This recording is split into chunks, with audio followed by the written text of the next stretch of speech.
عزیز دوستو، قرآن مجید فرقان حمید نے ارشاد فرمایا ہے کہ محمد الرسول اللہ، فرمایا محمد صلی اللہ تعالی علیہ وسلم اللہ کے رسول ہیں۔ نبی اکرم صلی اللہ تعالی علیہ وسلم کی رسالت، حضور کی نبوت، نبی پاک صلی اللہ تعالی علیہ وسلم کے خاتم النبیین ہونے اور حضور سید عالم علیہ الصلاۃ والسلام کے امام الانبیاء ہونے کی گواہیاں جگہ جگہ اللہ کے قرآن نے بیان فرمائی ہے۔ نبی کریم علیہ السلام اللہ کے سچے رسول ہیں، اس کے دلائل اتنے زیادہ روشن ہیں کہ وہ سورج سے بھی زیادہ روشنی دیتے ہیں، چاند سے بھی زیادہ تابناک ہیں۔ میرے بھائیوں، نبی پاک صلی اللہ تعالی علیہ وسلم کا وجود مسعود جسم اقدس ایسا خوبصورت تھا، وہ خود اس بات کی دلیل تھا کہ یہ اللہ کے سچے رسول ہیں۔ ہمارے ہاں بہت سارے لوگ ہیں جو اکثر اس بات پر گفتگو کرتے ہیں کہ نبی پاک صلی اللہ تعالی علیہ وسلم کو اور تمام انبیاء کو اللہ تعالیٰ نے بشریت کا کالب عطا کیا، تو بھئی بالکل ٹھیک ہے۔ اعلیٰ حضرت رحمۃ اللہ علیہ نے لکھا ہے، حضور کی بشریت کا انکار کرنا تو کفر ہے۔ نبی پاک علیہ الصلاۃ والسلام بشر ہیں، لیکن جب سے دیکھا ہے لباس بشری میں تمہیں، ہر فرشتے کی یہ خواہش ہے کہ وہ انسان ہو جائے۔ یعنی آپ اس بات پر ذرا غور فرمائیں، اندازہ کریں کہ حضرت انس بن مالک رضی اللہ تعالیٰ عنہ فرماتے، حضور کسی رستے سے گزر جاتے تھے نا، تو جو بعد میں آتا تھا اسے خوشبو اتنی آتی تھی کہ پتہ چل جاتا تھا یہاں سے اللہ کے رسول گزر کے گئے۔ حضور علیہ الصلاۃ والسلام کو جو اللہ تبارک و تعالیٰ نے حسن عطا فرمایا اور جو کمالات عطا کیے، آپ غور فرمائیں گے کہ حضور کے پسینہ مبارک سے خوشبو آیا کرتی۔ اللہ کے رسول ہیں، اس پر اگر آپ دلائل دیکھیں، معجزات دیکھیں، کمالات دیکھیں، فضائل دیکھیں، شمائل دیکھیں تو انسان دنگ رہ جاتا۔ حضور کے مقدس پسینے سے خوشبو مہکا کرتی اور گلیاں اور بازار اس سے مہک اٹھتے۔ حضرت عتبہ رضی اللہ تعالیٰ عنہ صحابی ہیں، 4 بیویاں تھیں، وہ کہتی ہیں کہ ہم ایک سے ایک بڑھ کے خوشبو استعمال کرتی تھی، لیکن سمجھ نہیں آتی تھی کہ ہمارے شوہر کون سی خوشبو لگاتے ہیں۔ ہم باوجود کوشش کے، باوجود ہمت کے اور باوجود تجسس کے وہ خوشبو نہیں پاتی تھی۔ تو ایک دن ہم چاروں نے فیصلہ کیا کہ ان سے پوچھ ہی نہ لیں وہ کون سی خوشبو لگاتے ہیں۔ تو ہم نے پوچھا کہ بتائیے، تو کہنے لگے میں نے تو کبھی لگائی نہیں۔ تو ہم نے کہا بھئی آپ ایسے ہی تو دعویٰ نہ کیجئے، ہم نے پوری جد و جہد کر لی، اور پھر عورتوں کا چیزوں کو تلاش کرنا یہ تھوڑا انفرادی بھی ہوتا ہے، ہمیں وہ رنگ نہیں ملا خوشبو کا، وہ انداز جو آپ کا ہے۔ تو فرمانے لگے اصل بات یہ ہے کہ میرے کمر پر کچھ تکلیف ہو گئی تھی، کچھ ایسی چیزیں ابھر آئی تھی جو تکلیف کا باعث تھیں، تو میں پھر حاضر ہوا رسول پاک کی بارگاہ میں۔ تو نبی کریم علیہ السلام نے فرمایا کرتا ہٹائیے گا، تو میں نے کچھ کرتا ہٹایا تو کریم نے دست مبارک پھیرا، بس ظلمت کو ان کے نور نے کافور کر دیا، جس پر پڑی نظر اسے بھی نور کر دیا۔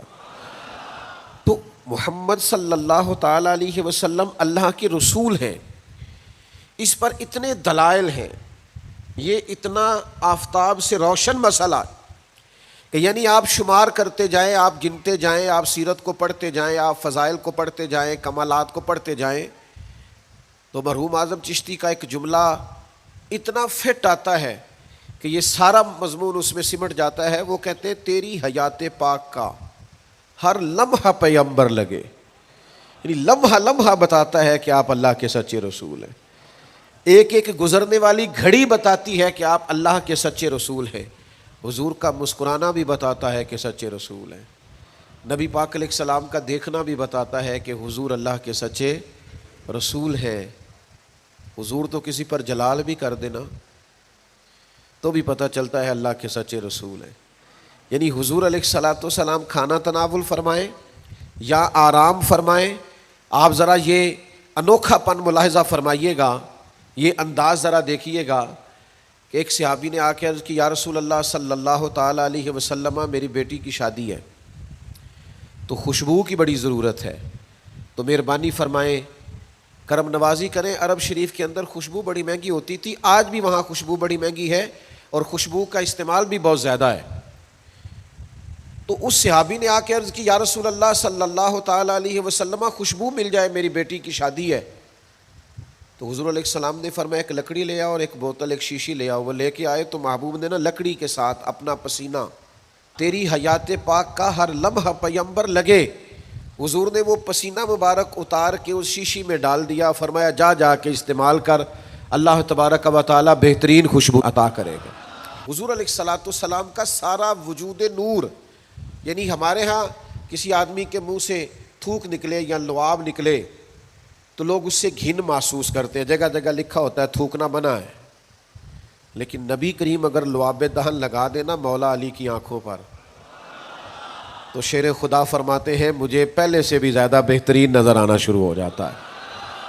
اللہ کے محبوب صلی اللہ تعالیٰ علیہ وآلہ وسلم کے پورے وجود نور کو جیسے جیسے دیکھتے جائیں محسوس ہوتا ہے کہ تیری حیات پاک کا ہر لمحہ پیمبر لگے. حضرت عبداللہ ابن سلام رضی اللہ تعالیٰ عنہ فرماتے میں گفتگو کرنے آیا تھا، حضور علیہ الصلاۃ والسلام کے دین کے بارے میں کچھ معلومات کرنے آیا تھا، اور میں تورات کو پڑھنے والا تھا، اہل یہود کے علماء میں سے آپ کا شمار ہوتا تھا. اپنے کچھ لوگوں کے ساتھ آئے. فرماتے ہیں نبی کریم صلی اللہ تعالیٰ علیہ وسلم اونٹنی پر تشریف فرما تھے اور صلہ رحمی کے متعلق کچھ گفتگو کر رہے تھے. میں نے حضور کی گفتگو سنی. محبوب کا لباس مبارک مہنگا نہیں ہوتا تھا پر نہایت ہی اجلا ہوتا تھا، نہایت سادہ ہوتا تھا، نہایت باکمال ہوتا تھا. فرماتے میں نے اونٹ پر بیٹھے ہوئے محبوب کے لباس کا، بات کرنے کا، نفاست کا، ہاتھ اٹھانے کا وہ انداز دیکھا، اور جھکی جھکی نظریں اور معصوم لہجہ اور گفتگو میں سلاست اور روانی اور ٹھہرے ٹھہرے جملے اور لفظوں کا وہ ایک خوبصورت ریتھم. فرماتے ہیں وہ سارے انداز میں نے دیکھے تو میں جو بات کرنے آیا تھا مجھے بھول ہی گئی. لباں تے موہراں لگیاں، بولن دی جاچ ہی بھول گئی، ایتھے زباناں تائیں کھولن دی جاچ بھول گئی. فرماتے ہیں میں کوئی بات ہی نہ کر سکا. جیسے ہی محبوب کے قریب گیا میں نے فوراً عرض کیا مجھے کلمہ پڑھا دے، میں مسلمان ہونا چاہتا ہوں. یہ آج جو لوگوں کی طبیعتیں الجھ سی گئی ہیں نا،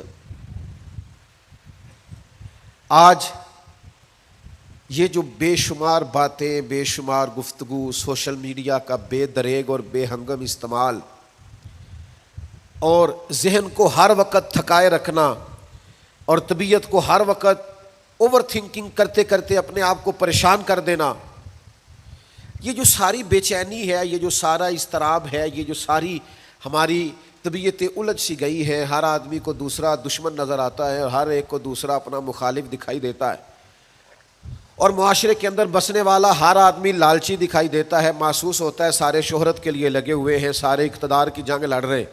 یہ جو ہماری ساری بدگمانیاں ہیں اس کی بنیادی وجہ یہ ہے کہ ہم ادھر ادھر تو کھول کے دیکھتے ہیں، اپنے محبوب کی بارگاہ کی طرف نہیں دیکھتے.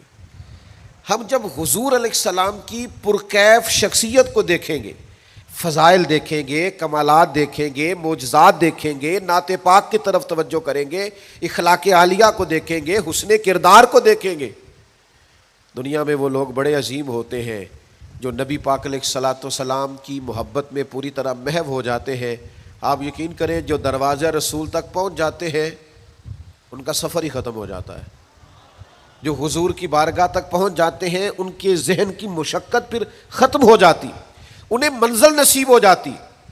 وہ لوگ اس طرح کے ہو جاتے ہیں کہ اب زندگی میں ایک ٹھہراؤ آ گیا، اب سکون نصیب ہو گیا، اب اطمینان قلبی مل گیا، اب مقصود ہاتھ آ گیا ہے، منزل مل گئی ہے. نوجوانوں بہت زیادہ نہ الجھا کرو یار، بہت زیادہ پریشان نہ ہوا کرو.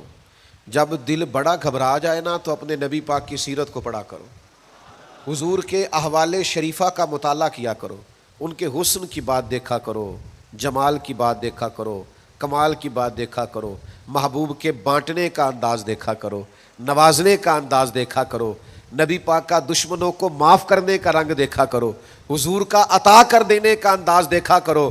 معاشرے میں، سوسائٹی میں ہر طرف بے راہ روی ہے، سارے دشمن ہیں، لیکن محبوب تبلیغ بھی اطمینان سے کرتے ہیں،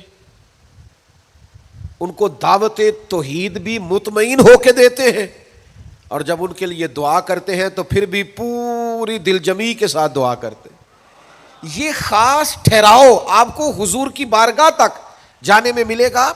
ہم نا رسمی سی محفل کرتے ہیں، رسمی سا میلاد، رسمی سا معراج، رسمی سی سیرت، رسمی سی باتیں، وہ جو خاص ایک کیفیت ہوتی ہے نا امتی کی پوری طرح محبوب کے قدموں سے جڑ جانا، یہ والہانہ پن کبھی ملے نا، والہانہ پن، یعنی حضرت طلحہ بن برا رضی اللہ تعالیٰ عنہ کی نبی کریم سے ملاقات ہوئی، حضور سے ملے اچانک، اور دوڑ کے جا کے نا تو نبی پاک کے قدموں سے لپٹ گئے، اور پھر لپٹے ہیں اور والہانہ انداز ہے اور وارفتگی دکھا رہے ہیں اور عشق کا مظاہرہ کر رہے ہیں، اور پھر اسی درد اور تڑپ میں عرض کرنے لگے حضور مجھے کوئی حکم کرے میں فوراً تعمیل ارشاد کروں گا، کچھ فرما دیں۔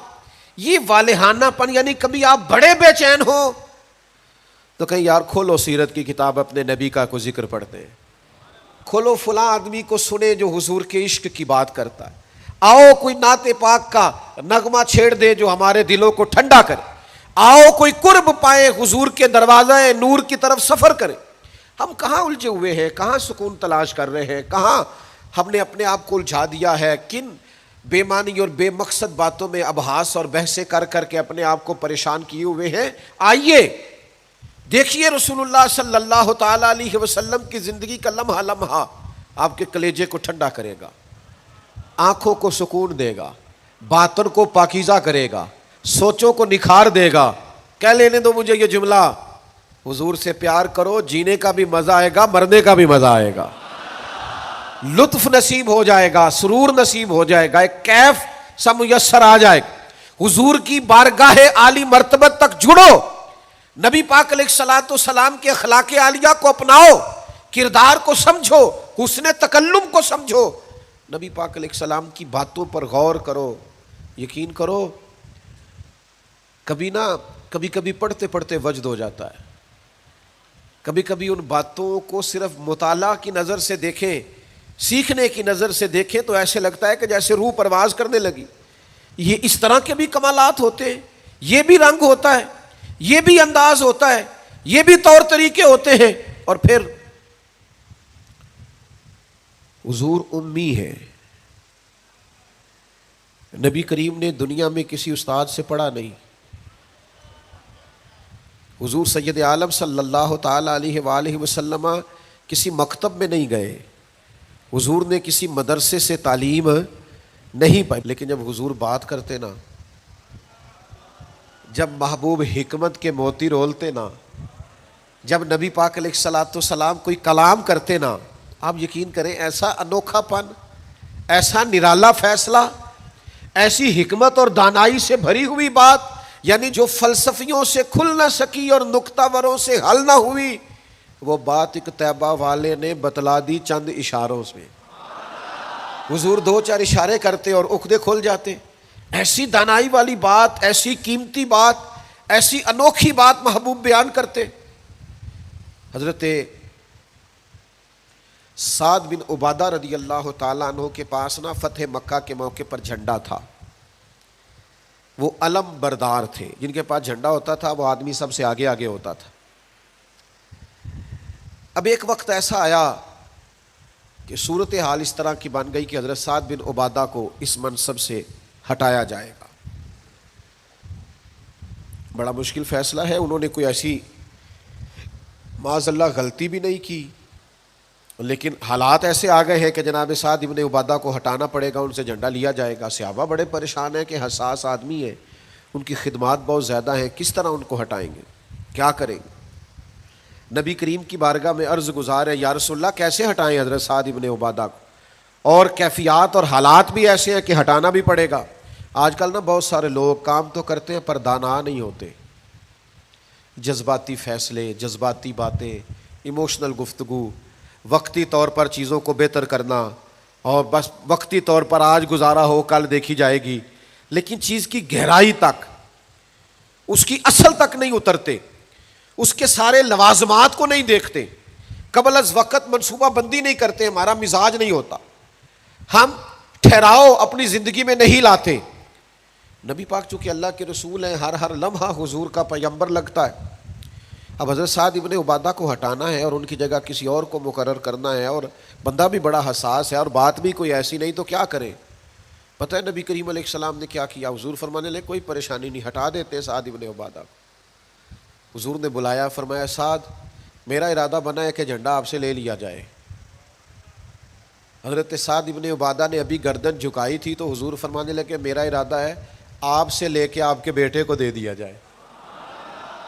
جو فلسفیوں سے کھل نہ سکا، جو نکتہ وروں سے حل نہ ہوا، وہ راز ایک طیبہ والوں نے بتلا دیا چند اشاروں میں. اور تیرے آگے ہے یوں دبے لچے فصحاء عرب کے بڑے بڑے، کوئی جان منہ میں زبان نہیں بلکہ جسم میں جان نہیں. ایسا کمال فیصلہ، ایسا انوکھا فیصلہ. اچھا جس فیصلے سے وہ پریشان ہو سکتے تھے نا کہ مجھے ہٹایا جا رہا ہے، جب انہیں پتہ چلا نا کہ میری جگہ پہ میرا بیٹا آ رہا ہے، وہ اتنا خوش اپنے جھنڈا اٹھانے پہ نہیں تھے جتنا اپنے بیٹے کے جھنڈا اٹھانے پہ راضی ہو گئے. ان کی طبیعت مچل گئی. نبی پاک صلی اللہ تعالی علیہ وسلم کے پیغمبر ہونے پر، نبی ہونے، ایسے دلائل، ایسے کم، آپ جس زاویے سے دیکھیں ششدر رہ جائیں گے، حیران رہ جائیں گے، پیار ہو جائے گا. کچھ ایسے مصنفین بھی گزرے ہیں معاذ اللہ ثم معاذ اللہ، جو مسلمان نہیں تھے، غیر تھے، کلمہ نہیں پڑھتے تھے، معاذ اللہ استغفر اللہ، نقل کفر نہ باشد، تنقید کی اینک لگا کے انہوں نے حضور کی سیرت کو پڑھا، لیکن اس نظر سے پڑھا پھر بھی مدینے والے کے غلام ہو گئے. یہ کہنے پر مجبور ہو گئے کہ نہ بھائی ایسا کوئی محبوب کہیں ہوگا نہ کہیں ہے، بیٹھا ہے چٹائی پہ مگر عرش نشیں ہے. نبی پاک علیہ السلام. پھر ایک اور بات، حضور امی ہے لیکن ایسی کمال بات کرتے، ایسا انفرادی فیصلہ کرتے کہ دنیا حیران رہ جاتی. پھر جو عظمت کردار ہے نا، بلندی کردار، مجھ سے ناراض نہ ہوئیے گا، بہت سارے لوگ ہیں جو باتیں بڑی زبردست کرتے ہیں، گفتگو میں کوئی ان سے جیت نہیں سکتا. ان کا لب و لہجہ ایسا ہوتا ہے کہ شاید کسی بڑے سے بڑے عالم فاضل کو بھی بولنے نہ دے، لیکن عمل کی باری آتی ہے تو کمزور ہوتے ہیں. باتیں بیسیوں آتی ہیں، درجنوں آتی ہیں، نماز کا ٹائم ہوتا ہے تو بہانے بازی کرتے ہیں، وہ میرے کپڑے نہیں ٹھیک، بس دعا کریں انشاءاللہ شروع کر دوں گا، کہانیاں سناتے ہیں. کیوں اتنے بھولے بنتے ہیں؟ ہمیں سمجھ آتی ہے کہ آپ گفتار کے غازی ہیں، آپ باتوں میں صرف ساری چیزیں سیدھی رکھتے ہیں، آپ اس جگہ پہنچ ہی نہیں پا رہے. عمل، کردار، یہ بھی ایک مبلغ ہوتا ہے. آپ کا کردار بھی تبلیغ کرتا ہے، آپ کا لب و لہجہ بھی.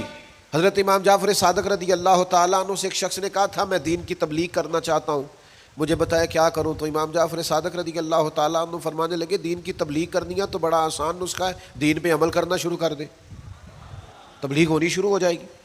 لیکن ہم نا عمل کی دنیا میں بڑے کمزور ہوتے ہیں.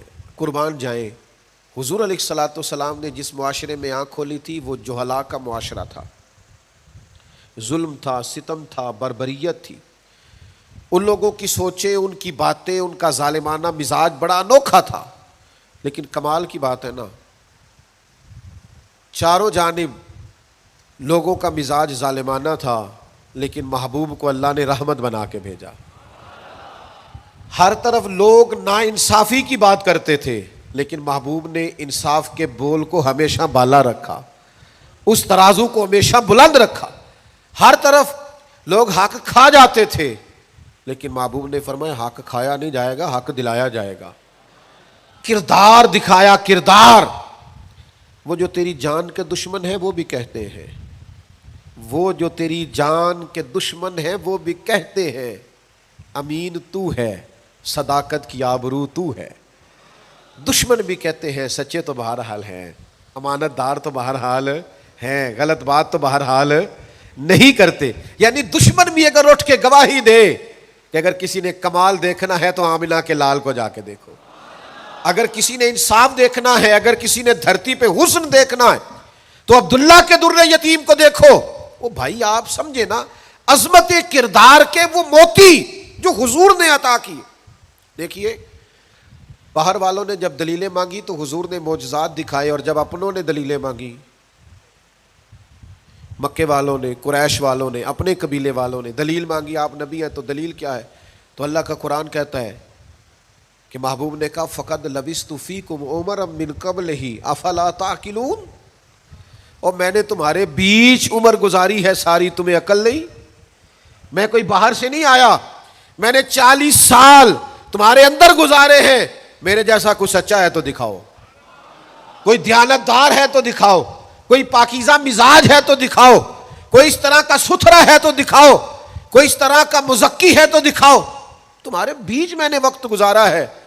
باقیوں کو نبی پاک نے معجزات بطور دلیل دیے، اور جب اپنوں نے دلیل مانگی تو حضور نے فرمایا میری سیرت دیکھ لو، میرا کردار دیکھ لو، میرے شب و روز دیکھو، فقط لبثت فیکم عمرا من قبل، میں نے اس سے پہلے عمر کا حصہ تمہارے بیچ گزارا ہے، افلا تعقلون، تمہیں عقل نہیں؟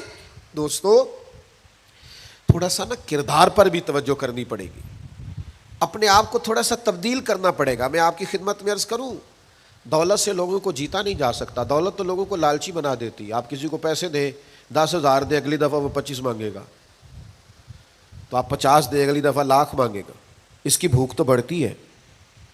آپ عہدے کے زور پر بھی لوگوں کے محبوب نہیں بن سکتے، اس لیے کہ پھر وہ شخصیتوں سے پیار نہیں کرتے، کرسیوں سے پیار کرتے۔ آپ کرسی پہ ہیں تو آپ اچھے لگتے ہیں، جب دوسرا آئے گا تو اس کو سلوٹ کر لیں گے۔ نبی پاک علیہ الصلوۃ والسلام نے فرمایا اگر تم کسی شخص کو قائل کر سکتے ہو اور اس سے محبت بڑھا سکتے ہو تو ایک ہی صورت ہے، وہ تمہارا حسن اخلاق ہے۔ اللہ کے محبوب صلی اللہ تعالی علیہ وسلم نے خلق کے ساتھ، کردار کے ساتھ، نبی پاک علیہ السلام نے محبت کے ساتھ، زید بن دسنہ بہت بڑے یہودیوں کے عالم تھے، ایک دن حضرت بلال حبشی رضی اللہ تعالیٰ عنہ سے کہنے لگے سنا ہے نبی پاک علیہ السلام کی بارگاہ میں جب بہت سارے مہمان آتے ہیں تو آپ کو کچھ قرض بھی لینا پڑتا ہے۔ جناب بلال کہنے لگے لینا پڑتا ہے، کہنے لگے مجھ سے لے لیں، میرے پاس اضافی پیسے پڑے ہیں، آپ نے دے ہی دینے۔ حضرت بلال نے لے لیے، ایک ٹائم مقرر ہو گیا، فلاں دن پیسے واپس کرنے، ابھی وعدے میں 3 دن رہتے تھے۔ نبی پاک علیہ الصلوۃ والسلام مدینہ طیبہ کے چوک میں کھڑے ہیں، ساتھ حضرت عمر فاروق رضی اللہ تعالیٰ عنہ، یہ وہاں پہنچ گئے یہودیوں کے عالم، آ کے کہنے لگے وہ میری رقم واپس کریں، تو حضور نے فرمایا ابھی تو وعدے میں 3 دن رہتے ہیں، تو اس نے بڑے سخت جملے کہے۔ آپ کی توجہ ہے میری بات پر؟ سمجھ آ رہی ہے میری باتوں کی؟ چڑھانے والے اتنے خطرناک نہیں ہوتے جتنے چڑھ جانے والے خطرناک ہوتے ہیں۔ اتنی جلدی کسی کی باتوں سے چڑا نہ کرے، یعنی ہر ایک کوئی دشمن بنا لیتے ہو، جس کا سٹیٹس ہی نہیں آپ کے ساتھ کھڑے ہونے کا اسے بھی دشمن بنا، اور دعا کرو کہ دشمن بھی خاندانی ہو۔ ہر ایک کوئی دشمن مان لیتے ہو، اس سے بھی میرا اختلاف ہے، یہ بھی مجھ سے حسد کرتا ہو، چھوڑیں یار، آپ کا کوئی سٹیٹس ہی نہیں ہے، سب کے ساتھ آپ کا مقابلہ شروع ہو جاتا ہے، کہیں رکے تو صحیح، کہیں وہ جو 3 بندے وہاں کھڑے ہیں، وہ جو 4 وہاں کھڑے ہیں، وہ جو 5 وہاں کھڑے ہیں، وہ میرے خلاف باتیں کر رہے ہیں، اور یار آپ بلا وجہ پریشان ہیں، وہ کوئی اور گل پہ کر دینے تو اڑی نہیں کر دے، وہ کوئی بلا وجہ دشمن بنا لینا، چڑ جانا، ذرا سی بات پہ ڈسٹرب ہو جانا، بہت زیادہ پریشر اپنے ذہن پہ ڈالنا، اس سے بندہ کمزور پڑ جاتا ہے۔ انہوں نے سخت جملے کہے، لیکن نبی کریم صلی اللہ تعالی علیہ وآلہ وسلم نے نا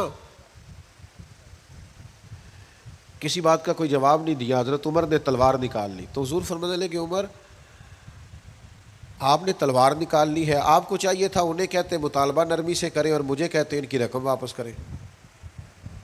فرمایا چھوڑو، یہ جو وقار ہوتا ہے نا یہ آدمی کے قد کاٹ کا پتہ دیتا ہے، یہ جو حوصلہ ہوتا ہے یہ اس کی تعلیم کا، اس کی تربیت کا، اس کے علم کا، اس کے بڑے ہونے کی خبر دیتا ہے۔ حضرت عمر سے حضور نے فرمایا چونکہ انہوں نے اب پہلے مطالبہ کر لیا ہے تو ہم ایسا کرتے ہیں پہلے ہی پیسے دے دیتے ہیں۔ فرمایا آپ ان کو ساتھ لے جائیں، فلاں جگہ کھجوریں پڑی ہیں تول کے دے دیں، اور جب ان کا قرض پورا ہو جائے نا تو یہ جو آپ نے ان کو غصہ دلایا نا تھوڑی کھجوریں زیادہ بھی دے دیجئے گا، تھوڑی مٹھائی بھی دے دینا، قربان جائیں۔ حضرت عمر رضی اللہ تعالیٰ عنہ فرماتے میں حضور کے حکم کا پابند تھا، میں ان کو ساتھ لے گیا اور لے جا کر کے کھجوریں تول کے دے رہا ہوا، مجھے ان پہ غصہ ہے، وہ مجھ سے ہلکی باتیں کرنے لگ گئے حضور کے اخلاق کے بارے میں، نبی پاک کی بردباری کے بارے میں، تو مجھے جلال تھا، میں نے کہا تو کھجوریں لے، زیادہ باتیں نہ کر۔